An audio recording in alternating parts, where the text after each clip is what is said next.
The reason is quite simple: their unit economics do not add up. Jumia spent $162 for every $100 earned. Hello, and welcome back to our YouTube channel.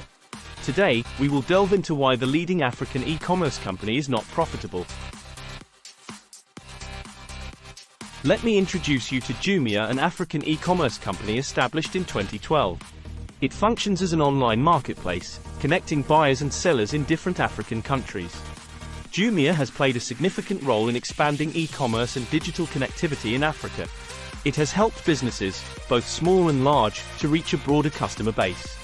Additionally, Jumia has been listed on the New York Stock Exchange since April 2019. So why has Jumia never posted a profit? As previously mentioned, Jumia's unit economics are unprofitable. In fact, for every $100 earned, Jumia spends $162. The real answer to Jumia's lack of profitability lies in the breakdown of its revenue, expenses, and strategies employed by its leadership. So follow along. Jumia operates with 6 different revenue streams, grouped into 2 main categories: first-party revenue, generated from sales where Jumia acts directly as the seller, and marketplace revenue, generated from sales of third-party sellers and services provided via its platform. Marketplace revenue is further split into commissions, fulfillment, marketing and advertising, and value-added services.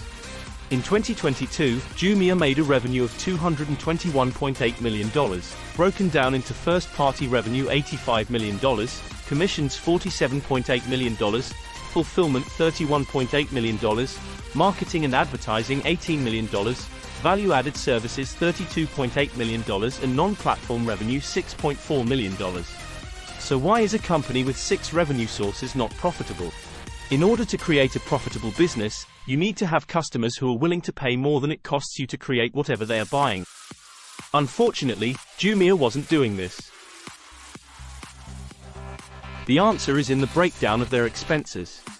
Jumia has 4 main expense categories. The company's general and administrative expenses include significant costs such as salaries, benefits, consulting, audit, lease, utilities, insurance, tax, overheads, and others.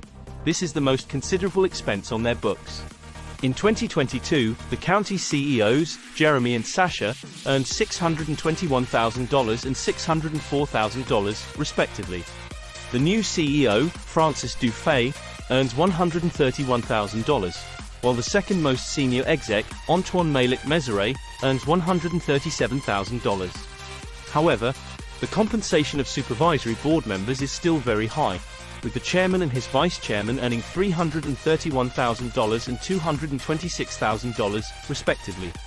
Fulfillment expense covers costs related to third-party logistics, payment processing, warehousing, employee benefits, inventory management, packaging, and consumer service operations.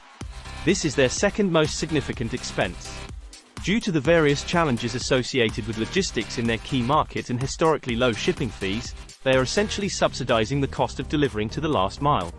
Sales and advertising expenses include online and offline marketing costs, brand promotion through traditional media, customer acquisition, and market presence. This is their third highest expense. Their least expense is the technology and content expense, which covers research, development, wages, benefits, and infrastructure expenses for new and existing product and service operations. In 2022, Jumia spent $359.5 million, broken down into fulfillment $98.8 million, sales and advertising $75.7 million, technology and content $55.30, general and administrative $125.9 million, and termination benefits $3.7 million. Decline in quarterly active consumers, orders, and GMV, plus high inflation in crucial markets. Jumia is facing numerous challenges, as indicated by the substantial drop in quarterly active consumers, orders, and GMV by 28%, 37%, and 25%, respectively. A significant concern is the high inflation levels in the markets Jumia operates, which has led to a decline in consumer spending power and affected sellers' capacity to source goods due to import restrictions. Impact due to category rationalization. Internal company strategies, such as category rationalization, have also posed challenges. the suspension or deprioritization of certain services and product categories, including the company's first-party grocery offering and many digital services on the Jumia Pay app, has contributed to the decline in items sold and GMV decrease. Depreciation of various local currencies against the US dollar.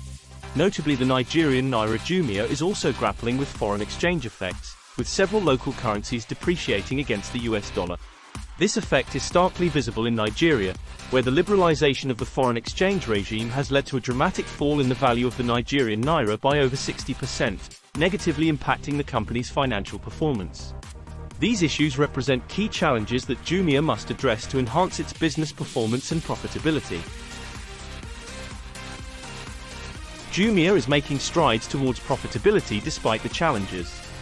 First, Jumia has significantly reduced its fulfillment expenses by 50% by employing multiple strategies across its logistics chain.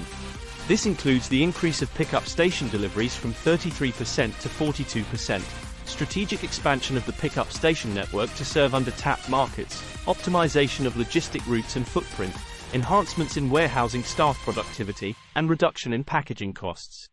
Secondly, the company has decreased its sales and advertising expenses by 74% through disciplined marketing investments. They have not just cut the marketing budget but also improved efficiency by focusing on core business aspects like selection, price, and convenience instead of promoting through marketing spend. Thirdly, Jumia has reduced its technology and content expenses by 22% by rationalizing software costs and staff structure and by intending to relocate a more significant share of tech personnel to Africa, closer to consumers and sellers. Lastly, there have been significant organizational changes, including reducing managerial layers and relocating group leadership to Africa, which have resulted in a 32% decrease in staff costs, contributing to a 33% reduction in general and administrative expenses. There are also improvements in the revenue drive. Jumia has witnessed an increase in average order value by 18% year-over-year, a positive signal which suggests a successful shift towards selling more high-value items in the general merchandise category.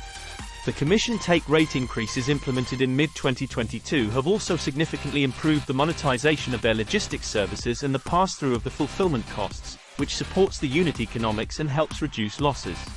The concerted efforts in these areas assure a steady roadmap toward increased profitability for Jumia. In summary, Jumia, an African e-commerce company, has yet to post profit due to unprofitable unit economics. For every $100 earned, Jumia spends $162. The company has 6 revenue streams: first-party revenue, commissions, fulfillment, marketing and advertising, value-added services, and non-platform revenue. In 2022, Jumia made a revenue of $221.9 million. Jumia's expenses include general and administrative costs, fulfillment, sales and advertising, and technology and content expenses. In 2022, the company spent $359.5 million. Jumia faces challenges such as a decline in active consumers, orders, and GMV, high inflation, depreciation of local currencies against the US dollar, and internal company strategies affecting sales. Despite these challenges, Jumia is making progress toward profitability by reducing expenses in fulfillment, sales and advertising, technology and content, and general and administrative costs. The company has also seen improvements in revenue, with an increase in average order value and implementation of commission take rate increases. Let me know your thoughts in the comments. Don't forget to like, subscribe, and share if you enjoyed the analysis and want more content like this.